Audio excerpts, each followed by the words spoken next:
JC, hindi katanggap-tanggap ang pangbabastos ng NBA media. Jordan Clarkson, may mensahe sa mga fans.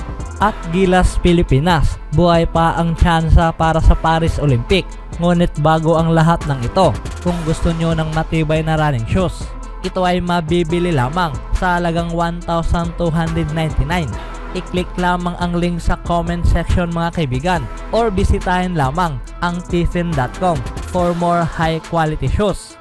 Nagmula pa sa career 2022 to 23 campaign, ang guard na si Jordan Clarkson ay papasok sa kanyang next NBA season kasama ang pag-asa na mabubuo at maidadala muli ang kanyang noteworthy production.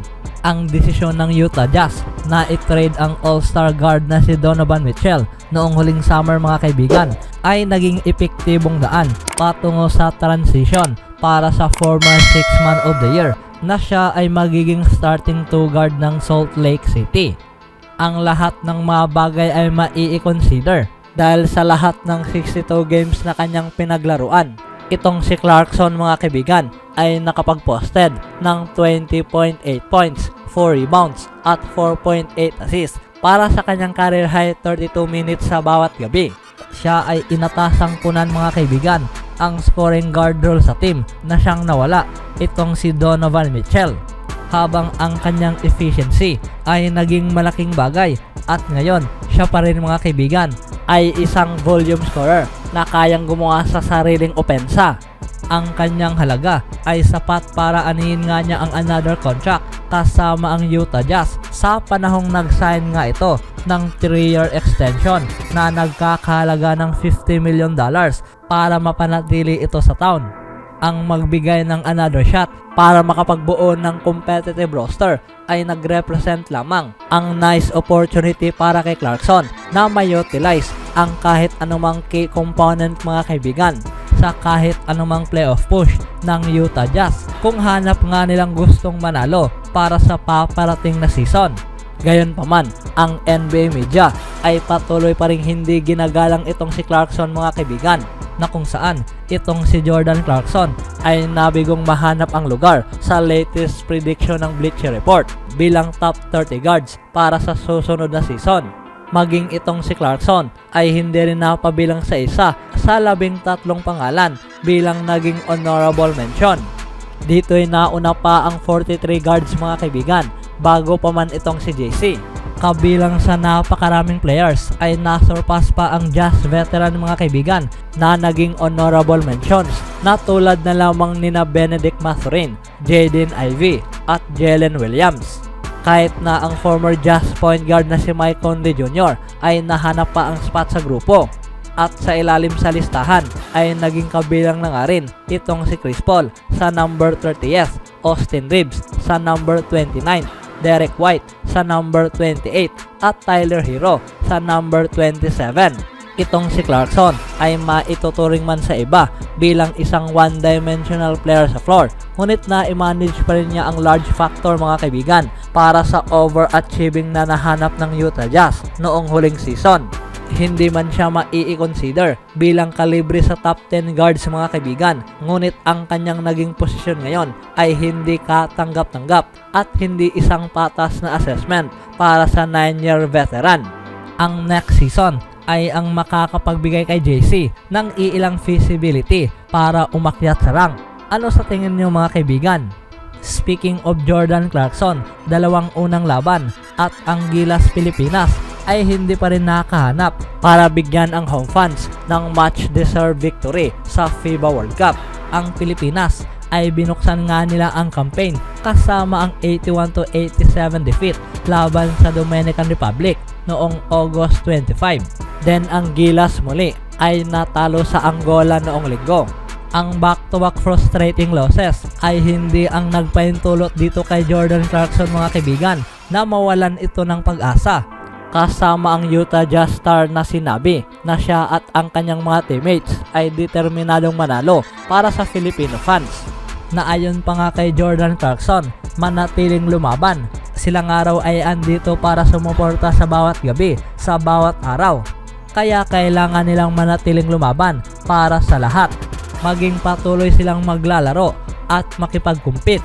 Para kay Clarkson, sinusubukan nga raw nila ngayong lahat na makuha ang panalo para sa lahat na siyang gumawa ng 21 points sa kanyang 7 out of 22 field goal shooting laban sa Angola.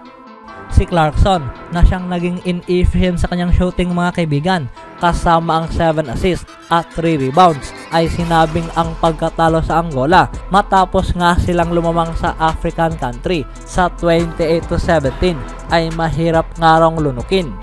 Ito nga raw ay napakahirap dahil andoon na nga raw sila, ngunit sa ngayon mayroon pa nga raw silang laban na haharapin at ito lamang ang lahat na pwede nilang gawin. Patuloy pa ni Clarkson, ang Gilas ay kailangang gumawa ng adjustment dahil sila na nga raw ngayon ay nasa must-win situation na kung saan sila ay haharap sa Italy sa araw na ito. Ang matalo sa powerhouse Italian mga kaibigan ay ang tatapos sa pag-asa ng Gilas na maka-advance sa second round.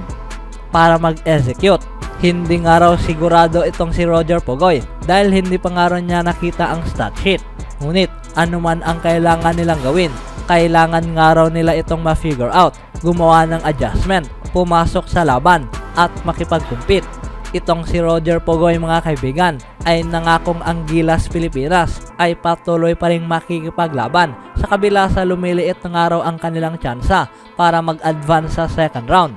Na ayon pa nga kay Pugoy, patuloy pa rin silang makikipaglaban dahil meron pa nga raw silang natitirang laro. Hindi nga raw sila susuko. Speaking of tsansa, ang Gilas Pilipinas head coach na si Chot Reyes ay tumangging ibandera ang white flag at siya pa rin ngayon ay umaasa anuman nga raw ang mangyari kahit na lumiliit na nga raw ngayon ang tsansa ng national para sa spot sa paparating na 2024 Paris Olympics. Ang bid ng Filipinos na maging best place sa Asian team mga kaibigan sa pagtatapos ng FIBA Basketball World Cup nitong 2023 ay mas bumaba sa panahong sila ay nakuha ang pagkatalo kontra sa Dominican Republic at Angola, habang ang Japan naman ay nakuha ang kahanga-hangang 90-88 victory laban sa Finland sa Okinawa Arena. Gayunpaman, itong si Reyes ay naniniwalang ang Pilipinas ay meron pa ring tsansa, ngunit ang nationals mga kaibigan ay kailangang makontrol ang mga bagay mula sa kanilang kamay at aasa rin sa swerte bago pa man sila mag-isip mga kaibigan at susubukan ang ibang senaryo. Na ayon pa nga kay Reyes, kailangan nilang mag-focus sa susunod na laban. Ang kanilang objective ay ang makapaglaro sa Olympic, kaya anuman nga raw ang mangyari kahit na lumiliit ang kanilang pag-asa. Ang pag-asa nga raw ito mga kaibigan ay buhay pa rin. Kaya kailangan nga raw nilang manatili na itaas ang kanilang noo at maghanap ng paraan para maglaro at ipakita ang kanilang pinakamahusay sa paparating na laban. Itong si Reyes at ang Gilas Pilipinas ay mayroon pa ring natitirang pag-asa mula sa kanilang sarili. Ngunit ang pag-asang ito ay wala na sa kanilang kamay. Dahil unang-una, kailangan nilang ipagdasal sa laban na ang Dominican Republic ay matatalo ang Angola bago pa man nila iisipin ang mag-advance patungo sa second round. Ito ay madaling sabihin, ngunit mahirap gawin dahil ang Gilas Pilipinas ay haharap rin mga kaibigan sa world number 10 Italy, na kung saan ang team rin na ito ay hanap ang maka-advance sa second round sa tournament matapos sa kanilang nakakagulat na pagkatalo kontra sa Dominican Republic sa opener.